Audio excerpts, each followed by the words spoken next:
Hey guys, welcome to the channel. Today I'm going to take you through the Dutch media and what the media in the Netherlands is reporting about the war in Ukraine, especially about the decision made by the United States, mainly the Trump administration. I have to say, you have to sit down because this one is very funny. Well, let's start. Our Prime Minister made a comment today. Well, it's not surprising, as you know, like the whole of Europe right now is in panic. Everybody is seems to be confused. They act like they were not expecting what was going to happen, knowing that Ukraine had no chance of defeating the Russian, and the chances of Ukraine joining NATO, as they knew, was also later, but still they continue with their policy. So, what's here? Let me read a little bit for you. And well, our prime minister said, well, the Dutch government may also send a peacekeeping troop to Ukraine, as he says here. He said, het is niet uitgesloten dat Nederland deelneemt aan een troepenmacht om Oekraïne na een eventueel akkoord met Rusland te beschermen. Well, what he's saying here is that, well, the Netherlands will also be participating in any peacekeeping troop that will be sent to Ukraine if there is a peace made by both Ukraine and Russia. Well, they have to because Donald Trump already said there will be no American troops in Ukraine. So right now Europe is in a kind of like a panic, and everybody seems to be confused. And today there'll be a meeting in France where the German Prime Minister will be there as well as Macron from France and our Prime Minister to discuss the plan of solving this problem in Ukraine. And well, as you know already, Europe is in panic. Everybody is confused. They don't know what to do or say. All they can do at the moment is just rely on what the United States had to bring to the table. Because as you follow the news for the upper couple of 3 years now, almost this war, Europe has no plan. Then repeating all this nonsense. Ukraine have to win this war. Ukraine have to do this. Ukraine have to do that. At the meantime, well, the Russians are stupid. They're incompetent. They have no manpower. They have no ammunition. And don't forget, they are fighting with shovel. They are the troops. They're not motivated. They don't have no food, no water to drink, and you can go on. And now reality check start kicking in. Everybody seems to be confused. There's a little bit about the Dutch news, and here again, well, the German Prime Minister is not happy about what JD Vance has to say about Europe.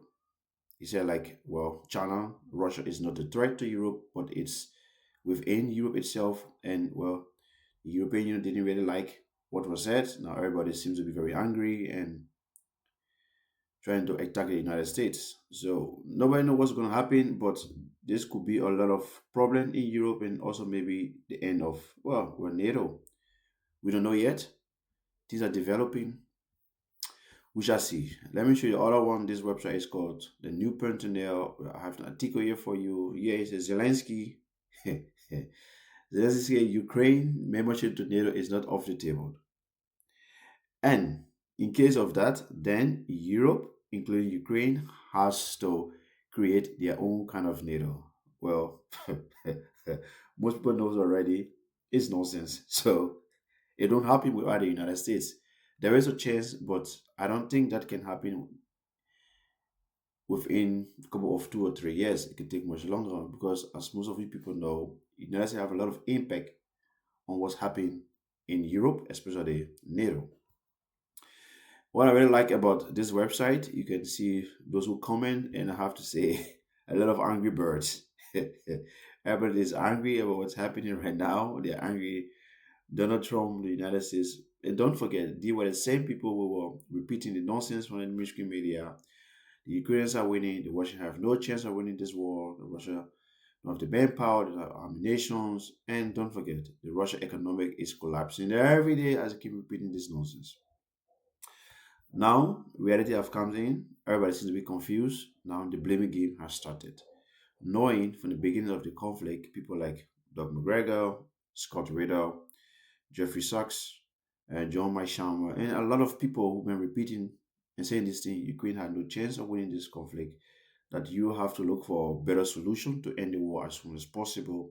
But as ready, as soon as someone said anything about these things, it will be demonized. Oh, you're working for Putin, working for the Kremlin. Why don't you go and live in Russia? Now these people now they have no response. They all seem to be very angry. Now they are blaming each other, or they are blaming, of course, Donald Trump, because at the moment he's an easy target for them to blame. That's a little bit what's in Dutch media, and if you check on this other website, it's called the AD, and it's almost like, as you people know, it's almost in propaganda stuff. It repeat the same stuff over and over again, and well, this is more about our prime minister. This website you have to pay, but now thanks, I ain't pay for anything. Well, Mr. Zelensky, like he's all over the place right now. At the beginning, he said like, "Oh, okay, I'm not going to talk with Vladimir Putin. I will never talk to him." And now he's saying like, "Guys, I'm willing to talk to only one Russian, and that is Vladimir Putin." Yeah, okay. The dude is a bit confused, and he's also saying like he's calling Donald Trump like Putin asset. Oh, okay. The man who been providing you weapons, money, the country I mean, for almost 3 years. Now he's Putin's puppet because he's not dancing on your music.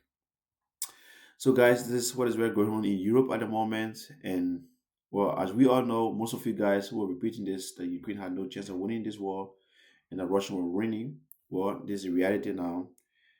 Russia may keep the Donbas, including Crimea, and the chances of Ukraine joining NATO, it seems impossible.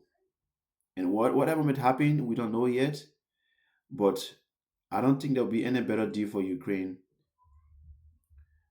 for the coming, months or years. If they want to continue the war, of course they can continue. But the chances of them regaining back those territory from the Donbass is very small. Even in Kursk, when in Russia, those territory they took before, it doesn't look very good for them every day. So we just have to see what's going on and what's really developing. And for now, this is what's really in the Dutch news regarding the war in Ukraine. There isn't much to read. Well, I think most of you who were for the European news channels, CNN, BBC, and so forth, it's almost the same nonsense. The everybody just repeating. Everybody just angry. Nobody is thinking. Nobody is coming to any reasonable conclusion. It's all about Donald Trump this, Donald Trump that, Putin there, Putin that, like the same way, as you all know. Yeah. Oh, it's on Monday. So anyway, guys, thank you for watching. And if you like this, be up to date. For the coming days, I'll keep you up to date what's going on in the Dutch news and what most people are talking about the war in Ukraine and what's really going on in the battlefield. We shall see what will happen. Thanks for watching and have a great Saturday.